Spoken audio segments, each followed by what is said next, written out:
Nada é mais aterrorizante do que a morte de uma criança, especialmente quando centenas de pessoas assistem impotentes à tragédia. E isso é exatamente o que aconteceu com a pequena Omaira Sanches. Hoje, não estamos trazendo uma história de terror fictícia, mas sim um relato real de horror. Após a erupção do vulcão Nevado del Ruiz, em 13 de novembro de 1985, Omaira Sanches, uma garota de 13 anos, ficou presa sob escombros.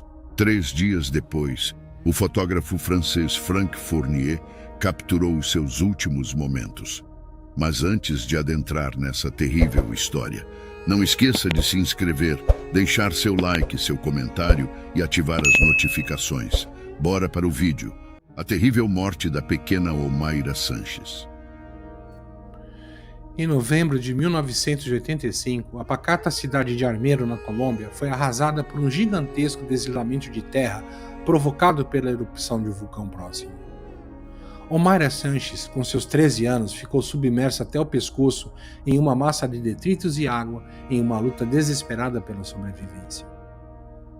O vulcão Nevado del Ruiz, localizado na Colômbia a uma altitude de 5.300 metros, vinha apresentando sinais de atividade desde o século XIX. Em setembro de 85, os tremores se intensificaram, causando preocupação, principalmente entre os habitantes de cidades próximas como Armero, uma cidade de 31.000 pessoas. No triste dia 13 de novembro de 1985, o vulcão entrou em erupção. Embora tenha sido uma erupção de pequena escala, derreteu aproximadamente 10% da calota de gelo que cobria a cratera Arenas, desencadeando um devastador fluxo de lama conhecido como lahar. Este fluxo de lama, correndo a cerca de 40 km por hora, atingiu Armero, cobrindo 85% da cidade com uma massa de lodo espesso e pesado.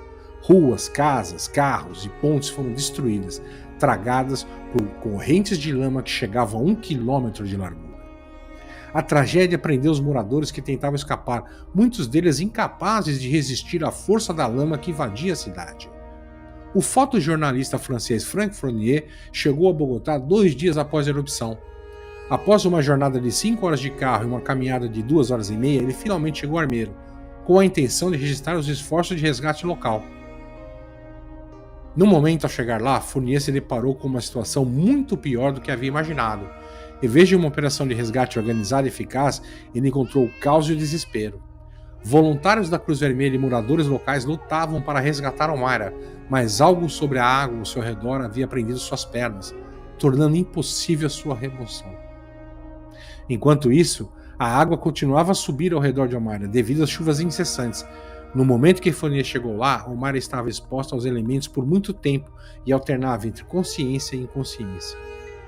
Ela chegou a dizer a um repórter alemão que estava ao seu lado: "Vou perder 1 ano de escola porque fiquei 2 dias sem ir." A pequena estava preocupada em chegar atrasada na escola. Fournier pôde perceber a gradual fraqueza de Omaira, como se ela estivesse pronta para aceitar o seu destino. Naquele momento, ela já sabia que não sairia com vida. Ela pediu aos voluntários que deixassem-a descansar e pediu para se despedir de sua mamãe. Recuperamos um vídeo onde Omaira deixa suas últimas palavras e seus sentimentos para aquelas pessoas que estavam acompanhando, em especial para sua mamãe. Achamos melhor não editar o vídeo e colocar na íntegra para vocês poderem assistir. É muito triste porque é um desabafo de uma pessoa que sabe que a sua vida está no fim. Ay, quiero decir unas palabras. ¿Puedo? Sí, dilas. Mamá, si me escuchas, yo creo que sí. Reza para que yo pueda caminar y esta gente me ayude. Mami, te quiere mucho. Mi papi, mi hermano y yo. Adiós, madre. Yo vivo porque tengo que vivir. 3 horas depois que Fournier a encontrou, Omaira Sanches morreu. O New York Times noticiou sua morte da seguinte maneira: quando ela morreu, às 9h45 da manhã, inclinou-se para trás na água fria, com o braço estendido e apenas o nariz, a boca e um olho permaneceram acima da superfície. E ela morreu. A mãe de Omaira, uma enfermeira chamada Maria Leida, recebeu a notícia da morte de sua filha durante uma entrevista em uma estação de rádio. Ela chorou em silêncio enquanto os locutores pediam um momento de silêncio a respeito à trágica morte da menina de 13 anos. Assim como sua filha, Maria Leida demonstrou força e coragem após a perda. É horrível, mas precisamos pensar nos sobreviventes, disse, referindo-se a ela e ao seu filho de 12 anos, Álvaro Henrique, que perdeu um dedo durante o desastre.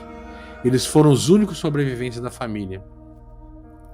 Frank Fournier, o fotógrafo que testemunhou os últimos momentos de Omaira, afirmou: "Quando tirei as fotografias, senti-me totalmente impotente perante esta menina que estava enfrentando a morte com coragem e dignidade, que eu não teria." A fotografia icônica de Fournier retratando Omaira Sanches em seus momentos de sofrimento foi publicada na revista Paris Match poucos dias depois e chocou o mundo. A imagem assombrosa foi premiada como foto jornalística do ano em 1986 e gerou repulsa e indignação pública. Frank Fournier respondeu às críticas dizendo: "Há centenas de milhares de Omairas em todo o mundo. Histórias importantes sobre os pobres e os fracos, e nós, os fotojornalistas, estamos lá para criar essa ponte. A fotografia de Omaira Sanches continua a ser um lembrete pungente do poder do fotojornalismo e da ineficácia do governo. A morte agonizante e bem documentada de Omaira Sanches deixou o mundo perplexo. Como poderia um fotojornalista presenciar a morte de uma menina de 13 anos e não fazer nada?" A fotografia de Fournier suscitou um debate internacional sobre os esforços de resgate inadequados do governo colombiano na época. Testemunhas relataram a falta de recursos, liderança e uma resposta ineficaz por parte das autoridades. Muitos sobreviventes sofreram ferimentos graves e amputações devido à gravidade dos danos causados pela tragédia. O clamor público sobre a morte de Omaira Sanches também gerou discussões sobre a ética do fotojornalismo e seu papel em dar voz aos menos privilegiados. Agora que compartilhamos a trágica história de Omaira Sanches e sua imagem inesquecível, é importante lembrar que a memória de Omaira e das vítimas de Armeiro nunca deve ser esquecidas. E se você gostou desse vídeo, por favor, deixe seu like e compartilhe com seus amigos. Não esqueça de se inscrever no nosso canal para mais contos de terror reais. E até a próxima.